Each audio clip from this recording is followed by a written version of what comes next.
السلام عليكم، ازيكم عاملين ايه؟ النهارده فيديو جديد.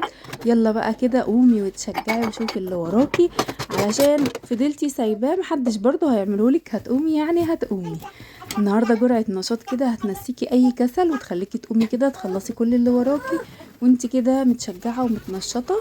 حطي بقى لايك للفيديو وان شاء الله الفيديو يعجبك وتكملي لي الاخر، واشتراك لو لسه ما اشتركتيش عندي، علشان انا بنزل روتينات وفلوجات وحاجات حلوة جدا هتعجبك، ووصفات كمان موفرة. هنعمل كيكة النهاردة بدون اي يعني تكاليف ولا اي حاجة، هتعجبك جدا وهتعجب الاولاد وتنفع كمان للايام بتاعة الشتاء، الليل الطويل ده والاكل طول الليل. يلا بقى، اول حاجة دخلت كده على المطبخ بالليل، ده روتين كده مسائي. عايزه اقول لكم المطبخ كان يضرب يقلب بقى، ما كنتش عملت هو المطبخ نفسه كنت عامله له تنظيف عميق والدنيا نظيفه، بس بقى ايه، ما كنتش بقى غسلت المواعين بعد الفطار وبعد الغدا، ودخلنا على العشاء كمان وما كنتش عملت اي حاجه. كان عندي الصراحه اليومين دول بقى امتحانات شهر وتقييمات ودنيا كده سحلانه، فما كنتش بقى فاضيه ان انا اقف، وطبعا الكتاكيت الصغيرين عاملين معايا الواجب، فما كنتش عارفه اعمل اي حاجه. قلت بقى لا، هقوم اتنشط كده واتشجع واشوف كده ورايا ايه. اول حاجة بدأت كده ان انا ايه، انضف كده الرخامات والمع، بس هي الدنيا زي ما بقول لكم نضيفة، يعني مش محتاجة ان انا اغسل ولا حاجة. هلمع بس كده مكان فتافيت فينو، عيش كده، اي حد وقف عمل كوباية شاي اي حاجة. فهلمع كده الرخامات تلميع كده سريع. الحاجة لو مش محتاجة ان انتي تعملي تنظيف يعني مثلا عميق او تدعكي او كده، ما تعمليهاش، ما تضيعيش وقت، لان احنا كأمهات بقى عندنا مسؤوليات في ال24 ساعة. زي ما بقول على طول لجوزي، انا بقيت محتاجة 24 ساعة على ال24 ساعة بتوع اليوم. فخلصت كده الجزء ده، كده بحب اخلص جزء جزء كده زي ما انتم متعودين معايا، الناس اللي متابعاني عارفة ان انا بحب اروق كده جزء جزء. وايه، بصوا حاطة الشاحن، التليفون على الشاحن في المطبخ، لان انا ما عنديش رفاهية ان انا احط فيشة في اي مكان، عشان الكتاكيت بيشيلوا لي اي حاجة وبيبقوا عايزين كمان يحطوا هما الفيشة. ف ما بحطش بقى اي فيش ولا شواحن قدامهم خالص خالص، لان هما بقوا خطر جدا. هنا بقى، بصوا من ساعة ما شلت الصفاية وانا بتشجع على غسيل المواعين، ما تعرفوش ليه. هي جميلة، يعني الناس اللي مثلا سألتني عليها، لا هي جميلة بتلم المواعين وكل حاجة، بس مش عارفة انا كنت زهقت منها، بقالها كتير قوي عندي على الحوض. فقلت لا، خليني ايه اغير الفوطة دي، بتخليني اشيل على طول المواعين وما بركنهاش في الصفاية. وكمان بتاخد المساحة بتاعة الرخامة دي، بتاخد معايا مواعين كتير قوي. خاصة لما بيكون عندي مواعين كتير كده، بتاخد معايا بقى ايه، بصفي الحاجات الصغيرة، المجات والمعالق والحاجات ديت في الصفاية بتاعة الحوض الاستانلس ديت. وكمان ايه، الفوطة ديت بتاخد بقى معايا كل المواعين كده، بكفيها فوق بعضها قبل ما بخلص مواعين وادخل مثلا اعمل اي حاجة جوه. قبل ما بنام، لو انا غاسلة بالليل المواعين قبل ما بنام بتكون الصفو من الشباك، يعني عندي الشباك بتاع المطبخ فوق الحوض. بروح شايلاهم بقى في اماكنهم، وساعات بصراحة بسيبهم للصبح علشان ايه، اضمن ان هم اتصفوا تماما، وايه ما بحبش اكركب بقى لو الاولاد نايمين. بس كده. رغيت كتير انا وخدتكم على الحامي كده، بس عايزة اشجعكم، عشان الايام دي كده تحسوا فيه شوية كسل كده حاصلين، او احنا مفرهدين كأمهات من كمية الهوم وورك والتقييمات اللي وقعنا فيها دي، مخليه الواحد كده ايه دماغه على طول. انا طول النهار ماسكه التليفون والجروبات الواتس والتقييم بتاع بنتي والامتحانات الشهر والنشاط، دماغي بصراحة يعني اتلوحت خالص. قولولي بقى انتوا كده ولا ايه؟ الناس اللي بقت انتظام في المدرسة وعندهم امتحانات طول الوقت وتقييم طول الوقت، بتعملوا ايه؟ بتمشوا يومكوا ازاي؟ ولا مش كل المدارس، مثلا المدرسة بتاعت بنتي كده بس، مش عارفة. في ناس بتقولي لا احنا كل المدارس، وفي ناس بتقولي لا احنا ما عندناش الكلام دوت. فانا مش عارفة احنا عندنا بس ولا ايه. اكتبولي كده في الكومنتات تحت، انتوا برضو بتعملوا ايه في يومكم. بس كده ابتديت بقى ان انا ايه اغسل كده الكوبايات، لميت كل الكوبايات اللي في الحوض ومسكتها كده غسلتها. عايزه اقول لكم الناس اللي بتسالني على بتستخدمي ايه للمواعين، يعني بيعمل رغاوي، انا بستخدم وفير حلو جدا. بيقولوا فيبا حلو قوي برضو، بس انا بقالي كتير جدا ما جبتش فيبا، كنت بجيبه زمان. بقالي كتير قوي ما جبتوش، انا بقالي كام سنة بستخدم في اللي هو الوفير، حلو قوي قوي، كميته كويسة ومناسبة وسعره حلو. كان سعره رخيص جدا، 45 جنيه او 40 جنيه كمان، بس وصل 75 جنيه دلوقتي. بصفي بقى، غسلت كل برضو البلاستيكات والبولات الازاز، كل الحركات البلاستيك اللي بتيجي قدامي، وبصفي كده على الفوطة. آه عايزة بقى اشكر كل الامارات الحلوين اللي دخلوا عندي جديد في القناة، يا رب ان شاء الله تكونوا مبسوطين كده معايا. وعايزة اعتب كده على كل الناس اللي بتتفرج كده وتمشي، يا جماعة اشتركوا، جماعة اشتركوا، بتتفرجوا على الفيديو بوقت مشاهدة كبير، بس مش بتشتركوا ليه؟ اشتركوا عشان لو حبيتوا كده تتفرجوا عليا تاني وترجعوا للقناة تاني، هتلاقوني كده منزلة حاجات جديدة عن اللي شفتوها. بغسل بقى كده الاطباق. وعايزه اجاوب بقى على في واحده سالتني، قالت لي المطبقيه او الصفايه اللي هي بتصفي فيها بتعلقي فيها الاطباق، يعني اللي هي المطبقيه مش الصفايه. الصفايه دي اللي بتتحط على الحوض، المطبقيه حاجه تانية اللي هي بتتعلق كده. عمليه ولا لا؟ عشان بفكر اجيبها. لا، هي عمليه جدا جدا، سواء كنتي مقفله المطبخ عندك او مش مقفلاه، يعني سواء كنتي انتي عامله مطبقيه جوه الضرفتين مثلا بتوع المطبخ، او سواء ما كنتيش عامله زي عندي كده، ما عنديش لسه مش مقفله عليهم. لا، هي عمليه جدا. ولا هحط الاطباق فين؟ اكيد مش هحط الاطباق جوه ضرفه مطبخ، في ناس بتعمل كده، بس انا بالنسبه لي لا، اوبشن المطبقيه حلو جدا. ولو عملت ان شاء الله مطبخ في المستقبل هقفل عليه، بس هعمل مطبقيه بحجم اصغر شويه، وتكون يعني بتصميم معين كده في دماغي طالع جديد. بس برضو مش هستغنى عن المطبقية، لان المطبقية حلوة، اللي هو الاطباق مرصوصة باحجامها قدامك، انت الطبق اللي انت عايزاه بتجيبيه. لكن لو الاطباق على بعضها كده في المطبخ بتبقى غلبة، وفي خطر ان هم ممكن يقعوا، فالموضوع بيبقى ايه، مش عارفة، بالنسبة لي مش حلو. انما المطبقية حلوة، انا صورتها لك كده، عادة مش بجيبها قوي لان هي متعلقة فوق، مش بعرف اصورها، بس جبتها لك كده من قريب. انا حاطه فوق في طقم فوق وطقم تحت كده، وحاطه الاطباق كده بترتيبها على حسب استخدامي، وحاطه تحت برضك شويه كوبايات اللي هي حاطه فيها حاجات الاستخدام اليومي، مش ملياها كلها. اختصرت بقى معاكم جزء المواعين كده، لان المواعين كتير جدا وحاجات كانت عايزه تدعك كتير جدا، فاختصرت معاكم جزء كده كبير منها. بس كده، يا رب اكون فدتك على موضوع المطبقية، لانك سألتيني انا جاوبت عليكي في الكومنتات، وحبيت برضو ان انا اجاوب عليكي كده في الفيديو لو انتي لسه متابعيني وتتفرجي عليا. في حد تاني كان سألني بتلمعي الحوض بتاعك بايه؟ انا هلمع دلوقتي الحوض معاكم بعد ما اخلص غسيل مواعين وهقولك انا بلمعه بايه. وفي حد برضو سألني الاستانلس بتغسليه بايه؟ انا الاستانلس بغسله بسلكة ناعمة، سلكة مواعين عادي اللي هو الاستخدام مرة واحدة ده، بشوية صابون كده وبدعك. السلك الناعم ده مش بيجرح خالص.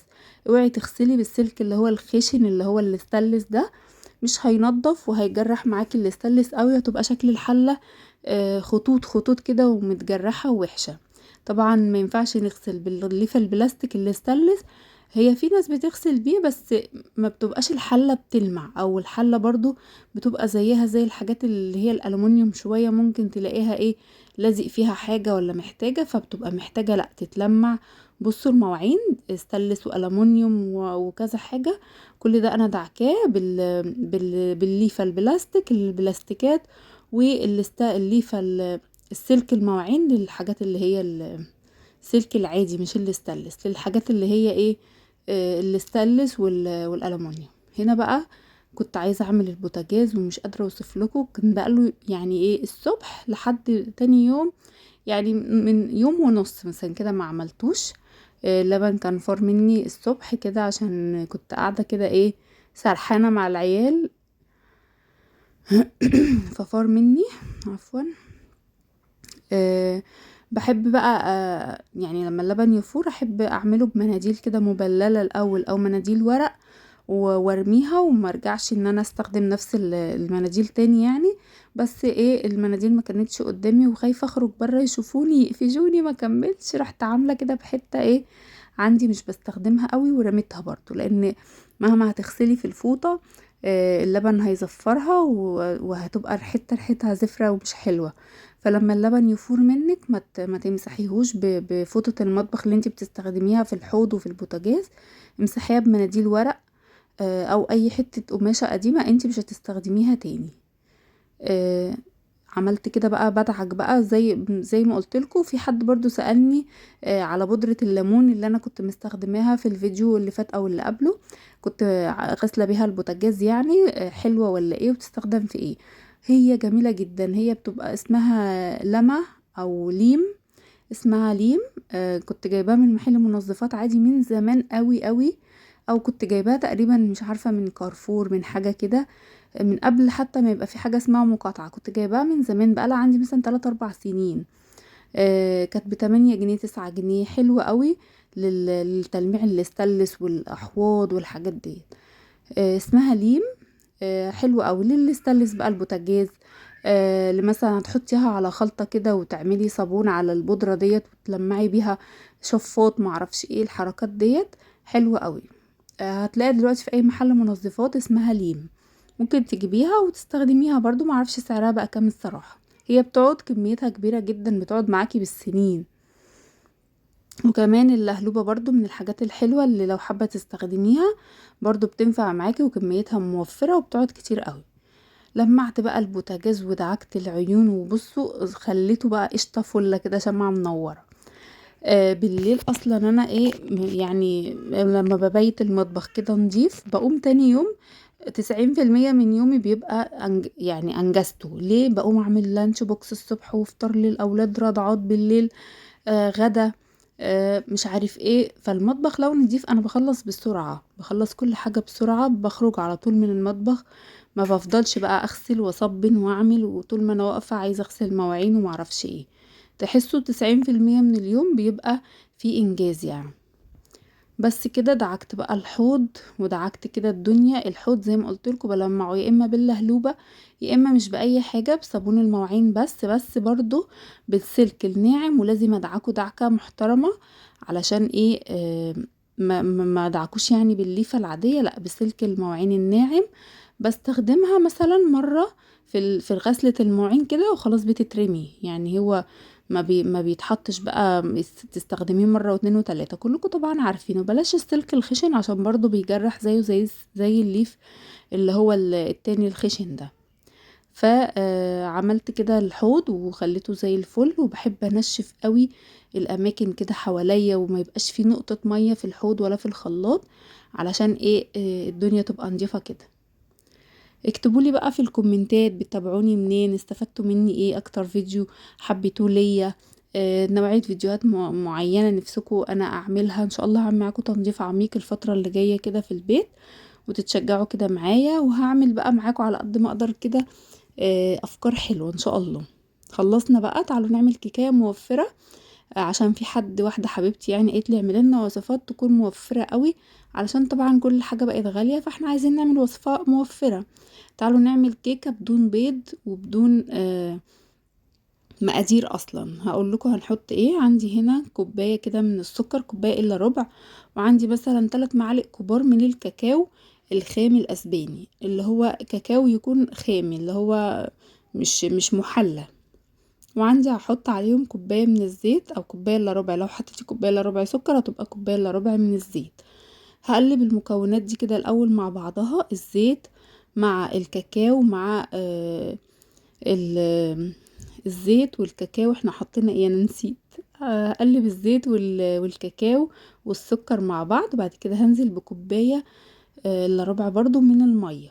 هقلب كده كله مع بعضه بالشكل اللي انتوا شايفينه ده، بالراحة علشان المكونات ما تتنطورش بره. في الوقت ده انا طبعا بكون مشغله الفرن علشان يسخن معايا. ما ينفعش ادخل الكيك على فرن ما يكونش ساخن مسبقا. قلبت كده كل المكونات، وبعد كده هبتدي انزل بالدقيق. هنزل بكوبايتين من الدقيق وهقلب كده. انا لازم انخله ليه؟ عشان يديني هشاشة كده للكيك، لان احنا طبعا مش حاطين بيض، فاحنا عايزين الكيك بتاعنا يبقى هش كده وحلو. نزلت باول كوباية وبعد كده هنزل بالتانية. دي الكوباية المعيارية. تقدري تحطي برضو بنفس المج اللي انت حطيتي بيه الزيت والسكر. بنخل كده زي ما انتوا شايفين، واحط برضو كيس من البيكنج باودر. ممكن تحطي معلقة كبيرة ممكن تحطي الكيس كله، هي نفس النتيجة على فكرة.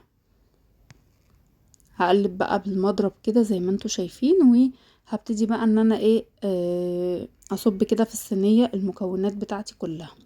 كنت ناسية البيكنج باودر بس افتكرته، احط كده. ده كان نص كيس عندي، بس كنت لسه يعني ايه مش مركون، كنت لسه عاملة بيه مثلا قبلها بيوم او يومين، عاملة حاجة واتبقى نص الكيس، رحت عاملة ايه بيه الكيكاية ديت. لو عندك البيكنج باودر مفتوح ومركون بقاله شوية ما تستخدميهوش، لانه غالبا هيكون باظ.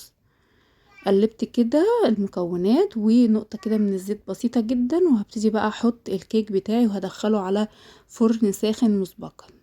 عايزه اقول لكم الكيكه دي طعمها كانك بتاكلي شوكولاته، بس ناعمه قوي، تحسوا فيها طعم غريب. بنتي تقول لي يا ماما دي تحسي ان هي انتي حاطه فيها شوكولاته من جوه. هي طعم الكاكاو حلو، بس هي بتبقى فيها نعومه غريبه، ما تفهموش من الميه ولا من طعم الكاكاو، مش عارفه.